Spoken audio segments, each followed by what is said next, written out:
मैंने 10 साल पहले कहीं लिखा था फेसबुक पे, तब मैं फेसबुक पे एक्टिव था, अब तो नहीं हूं, कि अगर मुझे दुनिया के सारे धर्मों को मिला के एक धर्म बनाने का मौका मिल जाए कभी, तो मैं जैन धर्म की एक चीज जरूर उसमें शामिल करूंगा, और वो है उसका क्षमावाणी पर्व।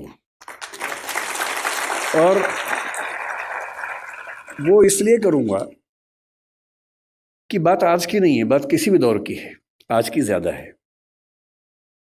हम सब इतने व्यस्त हैं कि हम जिनसे जुड़े हैं, जो नजदीकी लोग हैं, दोस्त हैं, रिश्तेदार हैं, हमें पता भी नहीं चलता कब हमारे मुंह से कुछ ऐसा निकलता है कि उनको बुरा लग जाता है। ये भी हो सकता है कि हमारी नीयत एकदम ठीक रही हो, हमने सोच समझ के ना ही बोला हो, पर किसी खास कॉन्टेक्स्ट में किसी खास व्यक्ति ने मेरी किस बात को किस रूप में लिया, ये तो मुझे नहीं पता। कई बार ऐसा होता है कि मैंने अपनी ओर से कुछ गलत नहीं किया, पर सामने वाला मुझसे नाराज है, मुंह फुला के बैठा है, मुझे पता भी नहीं है। पता हो तो मैं उससे माफी मांग भी लूं, मुझे पता ही नहीं है। वो कहेगा भी नहीं, उसका भी गुरूर है, सम्मान है, आत्मसम्मान है, कैसे कहे, कैसे खुद याद दिलाए कि तुमने एक बार ऐसा कह दिया था तो मैं नाराज हूं। तो जब मैंने सुना कि मेरे मेरे बहुत सारे दोस्त जैन परिवारों से आते हैं, उनमें से एक ने 8-10 साल पहले जब मुझे पहली बार व्हाट्सएप पे भेजा मिच्छामी दुक्कड़म, तो मुझे लगा पता नहीं क्या स्पेलिंग मिस्टेक तो नहीं, क्या लिखा है। और उसके आगे लिखा उसने कि यदि पिछले 1 साल में मुझसे कोई भूल हुई हो, त्रुटि हुई हो, तो मैं उसके लिए माफ़ी चाहता हूँ। मुझे लगा क्या हो गया इसको, सब तो ठीक ही था। तो क्योंकि मेरा बड़ा अच्छा दोस्त है, मैंने कहा जाओ माफ़ किया। कोई बात नहीं। फिर मैंने उससे पूछा, मैंने कहा क्या मामला क्या है, तब उसने बताया। मैंने जैन फिलोसफी पढ़ी हुई थी, पर ये संयोग से फिलोसफी के हिस्से में नहीं था, पाठ्यक्रम में, किताबों में नहीं था। तो जब मैंने सुना कि साल में एक ऐसा दिन है जब आपको बिना किसी वजह के माफ़ी मांग लेनी है, कि शायद कोई गलती हुई हो, नहीं भी हुई तो हम एज्यूम कर लेते हैं कि गलती हुई होगी, और मुझे माफ़ कर दो भाई। मुझे लगा कि किसी समाज के रिश्तों को इंटैक्ट रखने के लिए, बनाए रखने के लिए, ये कितना सुंदर त्योहार है। उस चीज़ की माफ़ी जो शायद मुझे याद भी नहीं। और अगर सब लोग इतने विनम्र हो जाएं, इतने हम्बल हो जाएं, तो झगड़ा किस बात का है फिर। और अगर यही स्थिति सारे धर्मों में हो जाए, सारे देशों में हो जाए, तो फिर क्यों झगड़ा है।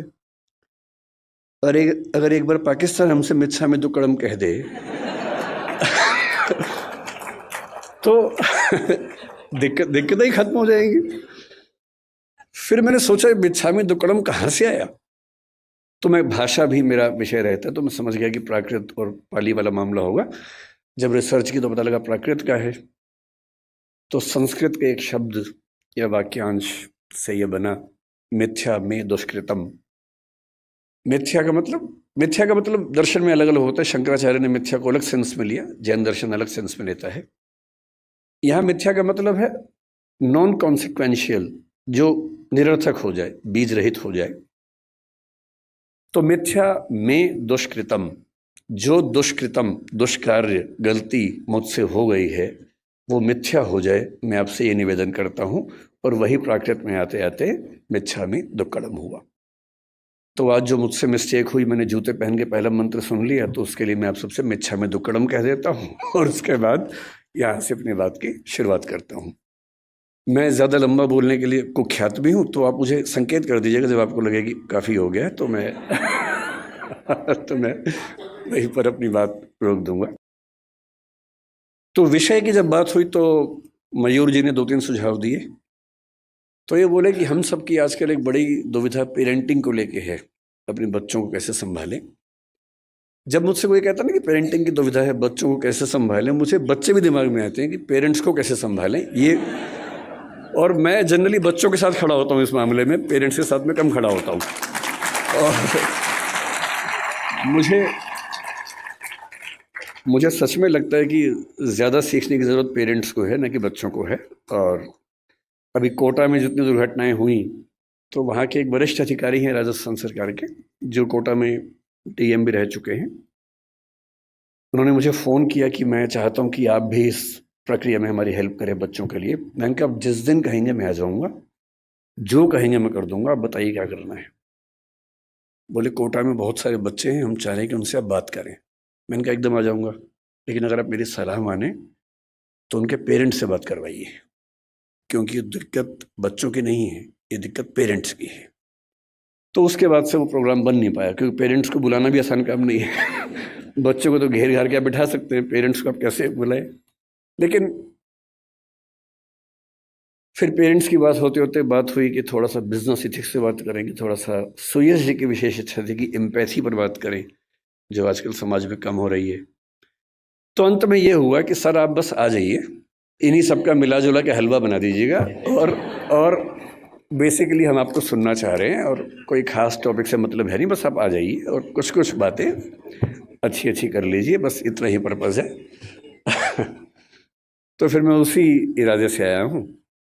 तो मैं शुरुआत पेरेंटिंग से कुछ बातों से करूँगा, उसी में एम्पैथी का जिक्र भी कर लेंगे, थोड़ा सा मौका मिला तो मयूर जी का फेवरेट विषय बिजनेस एथिक्स है, मौका मिलेगा तो उसको भी बीच में डिस्कस कर लेंगे।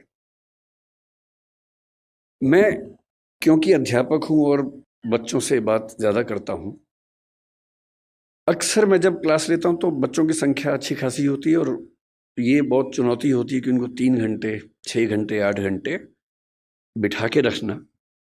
हमारी क्लासेस में बच्चों को ये छूट है कि वो जब चाहें उठ के जा सकते हैं। मेरी क्लास में विशेष रूप से और भी छूट है, वो सो भी सकते हैं क्लास में, मैं उनको कभी नहीं रोकता हूँ। इतना ही कहता हूँ कि नींद आए तो कोने वाली कुर्सी पर चले जाए, ताकि दीवार पे सिर लगे तो ज़्यादा चोट ना आए, ऐसे सिर पे झटका आ सकता है। वो मेरी क्लास में खा भी सकते हैं। मैं खुल के बोलता हूँ कि मेरी क्लास में आपको बिल्कुल नहीं सोचना है, खाने का मन करे खाते रहो, नींद आए सो जाओ, उठने का मन करे उठ के चले जाओ, मुझे कहीं कोई दिक्कत नहीं है। अगर आप मेरी क्लास में उठ पा रहे हैं, खा पा रहे हैं, तो ये मेरा फेलियर है, आपका नहीं है कि मैं आपको रोक नहीं पा रहा हूँ। तो इसी बहाने मुझे फीडबैक भी मिलता रहता है कि मैं कैसा पढ़ा रहा हूँ, तो आप लोग अपना हरकतें करते रहिए और मैं अपना काम करता रहूँगा।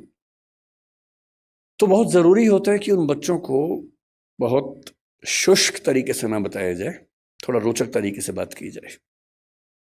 रोचक तरीके से बात करने का एक ही तरीका है कि आप उनको कहानियों के माध्यम से बताएं, एग्जाम्पल्स के माध्यम से बताएं, एनेक्डोट्स इनको हम कहते हैं, घटनाओं के माध्यम से बताएं। और जैसे ही हम घटनाएं सुनते हैं, कहानियां सुनते हैं अपने आसपास की, तो हमें किसी चीज़ का महत्व और कॉन्सेप्ट दोनों समझ में आते हैं। मैं जहाँ से ये बात करना शुरू करना चाहता हूँ वो ये है कि पेरेंटिंग के नज़रिए से हमारा समय दुनिया के इतिहास का सबसे मुश्किल समय है। पेरेंटिंग हमेशा मुश्किल रही है। मेरी राय में इस दुनिया का सबसे मुश्किल काम माँ होना है, बाकी सारे काम आसान हैं। माँ बन के अपने बच्चे को पालना इतना मुश्किल काम है। मतलब बाप लोग जाते हैं, बिजनेस करते हैं, पैसा कमाते हैं, सब कुछ करते हैं, बड़ी बात है, वो भी छोटी बात तो नहीं है। लेकिन उससे ज़्यादा मुश्किल है एक छोटे बच्चे के साथ 24 घंटे गुजारना, बिना क्रोधित हुए गुजारना, उसकी हर तरह की जिद, हर तरह की छटपटाहट, बेचैनी को झेलते हुए गुजारना, अपने जो करियर हो सकता था उसको दांव पे लगा के उसकी ज़िंदगी को संवारना। एक छोटा बच्चा एक स्टार्टअप जैसा होता है, क्योंकि जैन समुदाय है इसलिए मैं ऐसी भाषा ज़्यादा बोल रहा हूँ। एक स्टार्टअप जैसा है, आप उस पर 15, 17, 18 साल इन्वेस्ट करेंगे, बहुत सारी पूंजी खर्च करेंगे, समय खर्च करेंगे, तो जाके उसकी वैल्यूएशन बनती है। और नहीं तो जैसे स्टार्टअप फेल होते हैं, 1000 में से एक आदि पास होता है, बहुत सारे स्टार्टअप फेल होते हैं। तो ये परवरिश की दुनिया में भी होता ही है।